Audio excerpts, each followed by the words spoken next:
BCB সভাপতি পদত্যাগের বিষয়ে অফিসিয়ালি বক্তব্য পায়নি আসিফ মাহমুদ।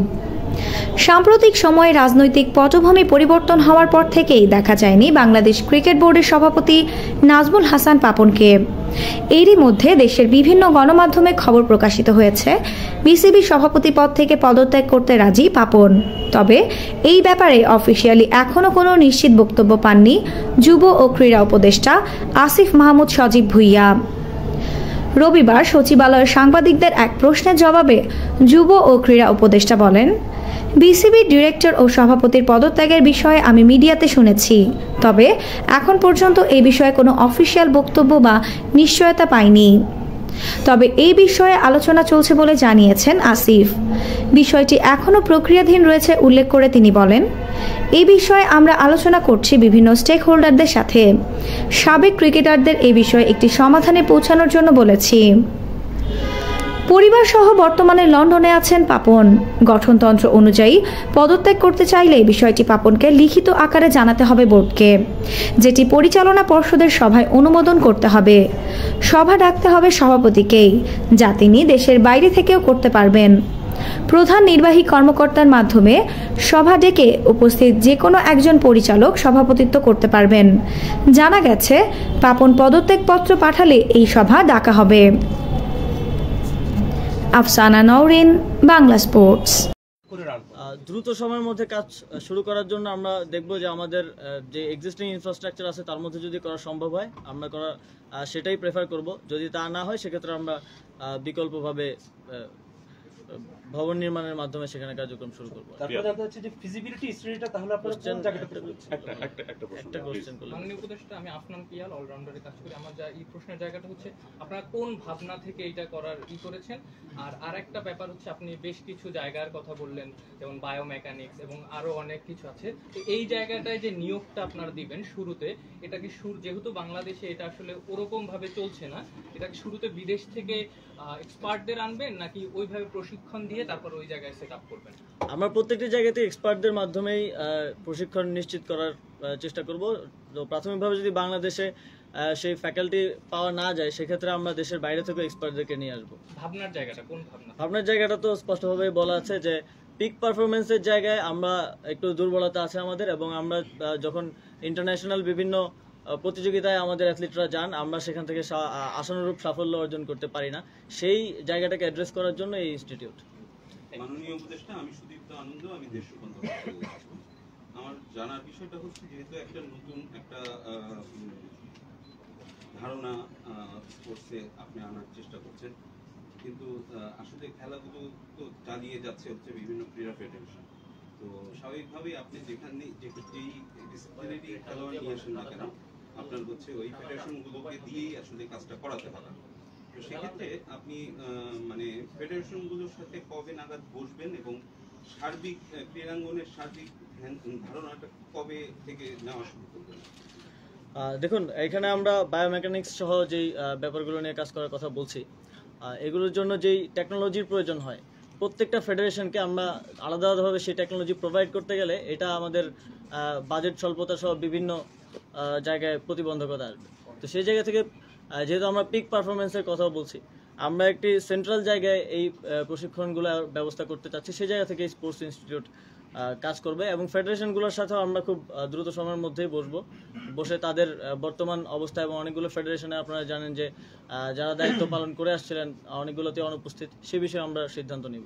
আমার সম্পূর্ণ একটা প্রশ্ন, সেটা হচ্ছে ফেডারেশনগুলো যেভাবে আসলে গত 50 বছর বা 52 বছর ধরে চলে আসছে, এখানে আমরা দেখতে পারি সম্পূর্ণ খুবই করছি, সেটা হচ্ছে যে ফেডারেশনগুলোতে আসলে জেলা ও বিভাগীয় ক্রীড়া সংগঠক পরিষদ, যাকে ফোরাম বলেই ক্রীড়াঙ্গনের মানুষ জানে, এদের একটা দৌরাত্ম্য থাকে এবং একটা প্রভাব সবসময় থেকে যায়, যার ফলে আমরা বিগত কয়েক বছর ধরে দেখেছি এখানে রাজনৈতিক ব্যক্তিত্বদের ক্রীড়াঙ্গনের সাথে যুক্ত না, যোগাযোগ নেই, এরকম লোকজনও বিভিন্ন বড় বড় জায়গায় এসে বসছে।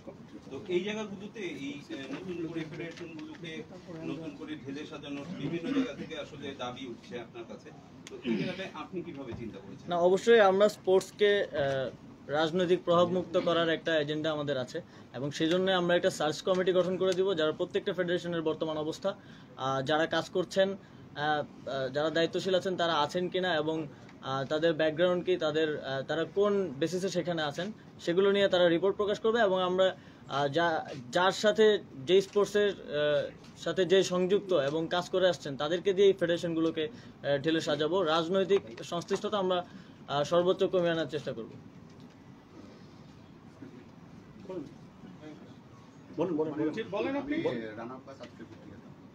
আপনি সার্চ কমিটি বা ডেলে সাজানোর কথা বলছেন, তো আমরা অন্যান্য সেক্টরেও এই উদ্যোগগুলো দেখছি। তো একই সঙ্গে যারা বিগত সময়ে বিভিন্ন সিস্টেমটাকে, আপনি সিস্টেম সংস্কারের কথা বলছেন, তো সিস্টেমটাকে যারা নানাভাবে ডিস্টার্ব করেছে, যারা সিস্টেমটাকে নানাভাবে পলিউটেট করেছে, তাদের ভবিষ্যতে যদি এটা রিপিট না হয়, সেক্ষেত্রে আপনারা কোনো শাস্তিমূলক বা তাদের জবাবদিহিতা করা বা তাদের সামনে আনা মানুষের শাস্তির একটা ব্যবস্থা, যাতে এটা রিপিট না হয়, এরকম কোনো উদ্যোগ নেবেন? হ্যাঁ, অবশ্যই। আমরা ইতিমধ্যে ক্রীড়াক্ষেত্রে যে অন্যায়, অনিয়ম এবং দুর্নীতির অভিযোগগুলো আছে এবং এখনো আমি দেখতে পাচ্ছি আপনারা সেগুলো সার্চ করে অনেকেই বের করছেন এবং মিডিয়ায় প্রকাশ করছেন, এই জন্য আপনাদেরকেও ধন্যবাদ জানাই। এই বিষয়গুলোতে আমরা তদন্ত করব এবং যারা দায়ী তাদের বিরুদ্ধে ব্যবস্থা নেওয়া হবে এবং ভবিষ্যতে যাতে এরকম কোনো ঘটনা না ঘটে সেজন্য ইতিমধ্যে আমি বিসিবির সংশ্লিষ্ট এবং ক্রিকেট সংশ্লিষ্ট যাদের সাথে কথা বলেছি যে গঠনতন্ত্র আছে আমাদের প্রত্যেকটি ফেডারেশনের, সেই গঠনতন্ত্রগুলো যাতে ডেমোক্রেট হয় এবং একনায়কতন্ত্র চর্চা করার সুযোগ না হয়, সেভাবে সেগুলোকে পুনর্গঠন করার আমাদের পরিকল্পনা আছে। আমার দুইটা কোশ্চেন, একটা হলো আপনি কি অবগত আছেন যে বিটিএসপিতে একটা সায়েন্স ইনস্টিটিউশন আছে, সেখানে সায়েন্স নিয়ে, স্পোর্টস সায়েন্স নিয়ে ব্যাপক অর্থায়নে একটা প্রকল্প আছে, ওইটা বাদ দিয়ে নতুন করে এটা নেওয়ার পিছনে নেপথ্যে কি কাজ করেছে? স্পোর্টস সায়েন্সের ব্যাপারটা কিন্তু অনেকদিন ধরেই আছে, কিন্তু ওটা অত অ্যাক্টিভ না। আপনারা অ্যাক্টিভ করার কোনো ব্যবস্থা নিতে হয় না, নতুন আরেকটা করছেন, এই একটা কোশ্চেন। আর সেকেন্ড থিং হচ্ছে যে আমরা যে আপনি এই কোনো সাধারণত যেটা দেখা যায় যে একটা কোর্স অফ অ্যাকশনের জন্য একটা ডেট ঠিক করা হয়, একটা ডেট ঠিক করা 100 দিনের প্রকল্প। যেহেতু আপনি একটা ভঙ্গুর অবস্থায় আছেন, সামনে আমাদের ওয়ার্ল্ড কাপ ক্রিকেট আছে, অনেক কিছু আপনার কাছে কিন্তু অনেক প্রফিলিক মিনিস্ট্রি, অনেকে অনেক কিছু মনে করে, কিন্তু প্রফিলিক মিনিস্ট্রি বলতে স্পোর্টসকেই বোঝায়। সেই জন্য আপনার কাজের কোনো পরিধি কি আপনি ঠিক করেছেন যে 100 দিনের মধ্যে আপনি এরকম করবেন, আপনার এই পরিকল্পনা আছে, এটা আপনি ব্যক্তিগতভাবে করেন? যেই আমাদের অনেক ইনফ্রাস্ট্রাকচার আছে এবং ডিপার্টমেন্ট আছে যেগুলো এখন তেমনভাবে সক্রিয়ভাবে রান করছে না আর কি, তো আমরা সেগুলোকে সক্রিয় করার জন্য সর্বোচ্চ চেষ্টা করব এবং এক্সিস্টিং যা আছে তাকে সর্বোচ্চ সক্রিয় করার চেষ্টা করা হবে এবং যেগুলো এক্সিস্টিং না অলরেডি, যেগুলো আমাদের এখানে নেই, সেগুলোই এই ইনস্টিটিউট কাজ করবে এবং সেগুলোর জন্য ইন্সপেকশন করে আসলে এটা বের করা হবে যে কোন কোন ক্ষেত্রে কাজ করার সুযোগ আছে। আর দ্বিতীয় প্রশ্ন, আমি কোনো টাইম ফ্রেম দিয়ে আসলে তার মধ্যে বাধা পড়তে চাই না, কারণ এখানকার বাস্তবতা অনুযায়ী যত দ্রুত সম্ভব আমরা স্পোর্টসের প্রতিটি ক্ষেত্রকে সক্রিয় করার চেষ্টা করব এবং যেই জায়গাগুলোতে প্রবলেম আছে সেগুলো সলভ করার জন্য ইতিমধ্যে আমরা কাজ শুরু করে দিয়েছি। এর প্রাথমিক একটা লক্ষণ হলো আমাদের স্পোর্টস ইনস্টিটিউট। আর কোনো প্রশ্ন? মাননীয় উপদেষ্টা, আমি আরিফুল ইসলাম, চ্যানেল 24 কাজ করি। আমার যে প্রশ্ন সেটা বিসিবি সংক্রান্ত। অলরেডি আপনি জেনেছেন যে বিসিবি যারা পরিচালক আছেন তারা পদত্যাগ করতে রাজি, একই সঙ্গে সভাপতিত্ব ছাড়বেন নাজমুল হাসান পাপন, তিনি সেটাও সেই ধরনের খবর আমরা পাচ্ছি। সেক্ষেত্রে আপনারা কত অবগত, আর হচ্ছে নারী বিশ্বকাপ সেক্ষেত্রে কতটা চ্যালেঞ্জের মতো বলবেন? বিসিবির ডিরেক্টর এবং সভাপতির পদত্যাগের বিষয়টি আমি মিডিয়াতে দেখেছি, কিন্তু অফিসিয়ালি আমি এ বিষয়ে কোনো নিশ্চয়তা কিংবা বক্তব্য পাইনি। এ বিষয়ে আমরা আলোচনা করছি বিভিন্ন স্টেক হোল্ডারদের সাথে, ক্রিকেট সংগঠক, সাবেক ক্রিকেটার, এ বিষয়ে একটি ভালো সমাধানে পৌঁছানোর জন্য, এবং নারী ক্রিকেট বিশ্বকাপের বিষয়টিও এখনও প্রক্রিয়াধীন আছে। এ বিষয়ে আমরা আইসিসি সহ আরও যারা বডি আছে সবার সাথে আলোচনা করার মাধ্যমে একটি সিদ্ধান্তে পৌঁছাবে এবং আপনাদেরকে অবগত করব। Last 3 questions. আসিফ ভাই, আমি তাহমিদ আহমেদ, যমুনা টিভিতে কাজ করি। আপনি বিসিবির কথা বলছিলেন, আসলে বিসিবিতে আসলে যে গঠনতন্ত্রের কথা বারবার বলা হচ্ছে, সেই গঠনতন্ত্রে কিন্তু সভাপতি সহসভাপতি নির্বাচন করতে হবে সেটা লেখা আছে। আগের কমিটিও করেনি, গত কমিটি 3 বছরও সে কাজটা করেনি, তারা নিজেরাই সে ভায়োলেট করেছে গণতন্ত্র। বারবার যে গঠনতন্ত্রের অজুহাত দেখানো হয় মানে তার স্টেক হোল্ডাররা আইসিসির কাছে, সেই জায়গায় কি কোনো সমাধান আপনারা আসতে পেরেছেন বা অন্তর্বর্তী কমিটি বা অন্য কিছু করবার জন্য? এই বিষয়টি এখনো আমরা এই বিষয়ে প্রক্রিয়াধীন আছে, আলোচনা চলমান আছে। তো কোনো একটা সমাধানে পৌঁছানোর আগ পর্যন্ত আমি এই বিষয়ে কোনো মন্তব্য করতে চাচ্ছি না। কতদিনের মধ্যে হতে পারে? খুব দ্রুত সময়ের মধ্যে আপনারা সুসংবাদ পাবেন, আশা করি আপনাদেরকে জানাতে পারবো।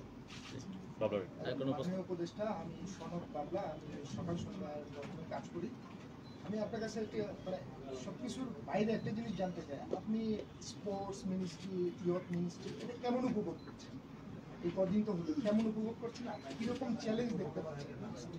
করা কি চেঞ্জ করা কি সহজ হবে না কঠিন? আমার মনে হয় যারা স্পোর্টস মিনিস্ট্রিতে এতদিন ধরে কাজ করে যাচ্ছেন তারা যদি সহযোগিতা করে, তাদের সহযোগিতা আমি পেলে এটা খুব দ্রুতই যেই চ্যালেঞ্জগুলো আছে সেগুলো আমরা মোকাবেলা করতে পারবো এবং অন্যান্য সেক্টরের থেকে আমার মনে হয় এখানে কাজ করাটা সহজ হবে এবং আমরা খুব দ্রুতই আপনাদেরকে আমাদের সাফল্য এবং দৃশ্যমান যেই হ্যাঁ, আমি উপভোগ করছি, কারণ আমার স্পোর্টসের প্রতি ইন্টারেস্ট ছিল, আপনারা জানেন। তো সেই জায়গা থেকে আমি উপভোগ করছি, বাট ম্যানেজমেন্টের জায়গায় অভিজ্ঞতা নেই, সেই অভিজ্ঞতা নেওয়ার চেষ্টা করছি। ভাই, আমি হুমায়ুন কবির রোজ, এখন টেলিভিশনে স্পোর্টস ইনচার্জ। কিছুদিন আগে আপনার সাথে বাংলাদেশ ক্রিকেট বোর্ডের বোর্ড পরিচালক বসে আবেগ অধিনায়করা দেখা করেছেন।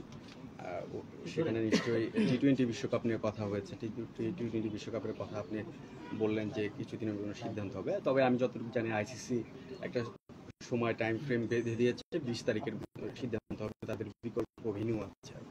যদি বাংলাদেশে টি-20 বিশ্বকাপ না হয় সেক্ষেত্রে আপনার বাংলা সরকারের একটা বড় চ্যালেঞ্জ কিনা একটা নিরাপত্তা জনিত কারণে বহির্বিশ্বে, এটা একটা বিষয়। আর আপনি বিসিবিতেও কিছু পরিবর্তনের কথা বলেছেন, সেই পরিবর্তনটা কি রকম হতে পারে? বোর্ড পরিচালকদের পরিবর্তন বা কোন প্রক্রিয়া পরিবর্তনটা করবে? দুটো বিষয়, আগে টি-20 বিশ্বকাপের বিষয়টা, যে চ্যালেঞ্জটা সরকারের কাছে। টি-20 বিশ্বকাপের ব্যাপারটা হচ্ছে এটা আয়োজন করতে পারা আমাদের জন্য একটা ভালো ল্যান্ডমার্ক হবে, যেহেতু বাংলাদেশ একটা খারাপ সময়, একটা সংকটকাল ইয়ে করছে। আবার একই সাথে যারা আমাদের মেহমান হয়ে আসবেন তাদের নিরাপত্তা নিশ্চিত করাটাও আমাদের দায়িত্ব। তো এই সব কিছু বিবেচনায় এটা তো শুধুমাত্র স্পোর্টস মিনিস্ট্রির মধ্যে আর নেই, এটা স্টেট ম্যাটার। তো ডক্টর মোহাম্মদ ইউনুস স্যার আছেন, আরও আমাদের স্বরাষ্ট্র উপদেষ্টা নতুন নিযুক্ত হয়েছেন। তো সবার সাথে আলোচনার ভিত্তিতে এই বিষয়ে আমরা একটা সিদ্ধান্ত নিব। আইসিসির সাথে আমাদের কমিউনিকেশন চলমান আছে, প্রক্রিয়াধীন আছে, দ্রুতই আপনাদেরকে এই বিষয়ে একটা সিদ্ধান্ত আমরা জানাতে পারবো আশা করি। বোর্ডের পরিবর্তনের বিষয়ে বোর্ডের আমরা তো প্রথম থেকে বলে আসছি যে আমরা রিফরমেশন করব সিস্টেমে, ব্যক্তির না। তবে সিস্টেমকে যারা কারাপ্ট করেছে তাদের ব্যাপারেও পরিবর্তন আসবে, এটাও সুনিশ্চিত। তবে আমরা বোর্ডের পরিবর্তনের ক্ষেত্রে মনোযোগ দিচ্ছি বোর্ডের যেই কনস্টিটিউশন আছে, যারা নতুন দায়িত্বে আসবে কিংবা পাবে তাদেরকে সেই কনস্টিটিউশনে সেটাকে আরও ডেমোক্রেটিক করে গড়ে তুলতে হবে এবং পাশাপাশি যে অনিয়ম দুর্নীতিগুলো এতদিন হয়েছে সেগুলোও প্রকাশ করতে হবে, যাতে বাংলাদেশ ক্রিকেট বোর্ডকে নতুনভাবে সাজানো যায়। শুধু ক্রিকেট বোর্ড না, বাফুফে সহ অন্যান্য যে ফেডারেশনগুলো আমাদের অধীনে আছে সবার ক্ষেত্রে আমাদের একই পরিকল্পনা। এখানে কি সাবেক এবং বর্তমান যে সাবেক যারা আছেন ক্রিকেটার তারা কি ইনক্লুড করবেন কিনা? ফুটবল ফেডারেশনের যারা যে প্রিমিয়ার লিগের দল বদলের সময় পায় শেষের দিকে কয়েকদিন সময় আছে, এই মুহূর্তে কয়েকটা ক্লাব তারা বলছে যে প্রিমিয়ার লিগে অংশ নেবে না। সেই ক্ষেত্রে প্রায় 130 থেকে 150 জন প্লেয়ার তারা অস্থিরতার মধ্যে আছে, একটা ক্ষতির সম্মুখীন হতে যাচ্ছে তারা। এই বিষয়ে ক্লাবগুলোকে খেলানোর বিষয় আপনারা নেবেন কিনা এবং আপনি সেটা জানেন করেছে? হ্যাঁ, ফেডারেশন থেকে আজকেই মন্ত্রণালয়ে আসার কথা এবং এই বিষয়ে আলোচনা আমরা করব, আলোচনা করে একটা সমাধানের দিকে যাওয়ার চেষ্টা করব। ধন্যবাদ। উপদেষ্টা মহোদয়, খেলার বাইরে কি একটা প্রশ্ন করা যাবে কিনা? না, আমরা উপদেষ্টা একটা ছোট্ট প্রশ্ন, আমি মিজান এসিডিতে কাজ করি, একটু এখান থেকে প্রশ্ন করছিল তো বাজেটটা শেষ করি। খেলার বাইরে যদি প্রশ্ন করা যায় আপনি অনুমতি দিলে একটা প্রশ্ন করা যায়। মিনিস্ট্রিতে ইউথ এন্ড স্পোর্টস মিনিস্ট্রি সংক্রান্ত কোশ্চেন করলেই ভালো হয়।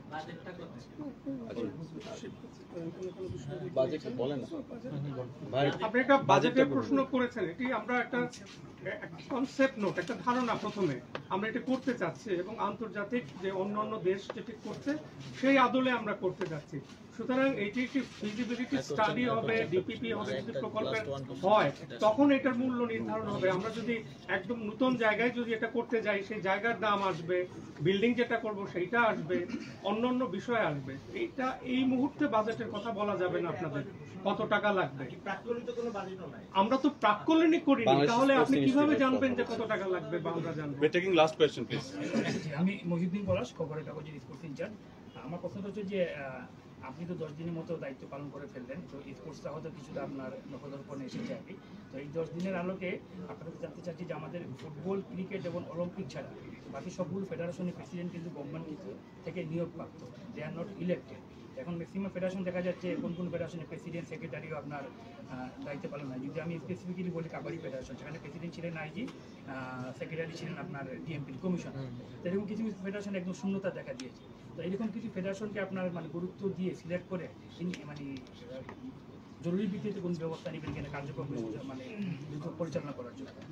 যে ফেডারেশনের স্থিতাবস্থা তৈরি হয়েছে, পদগুলো শূন্য হয়ে গেছে কিংবা দায়িত্বশীলরা নেই, তাদের সাথে আমরা বসে দ্রুত সময়ের মধ্যে সেই ফেডারেশন বা স্পোর্টস সংক্রান্ত যারা কাজ করছেন দীর্ঘদিন ধরে তাদেরকে দিয়ে আবার সেগুলো পুনর্গঠন করার উদ্যোগ নেব। আপনাদের সবাইকে ধন্যবাদ। আজকের মতো এখানে শেষ করছি। ধন্যবাদ সবাই।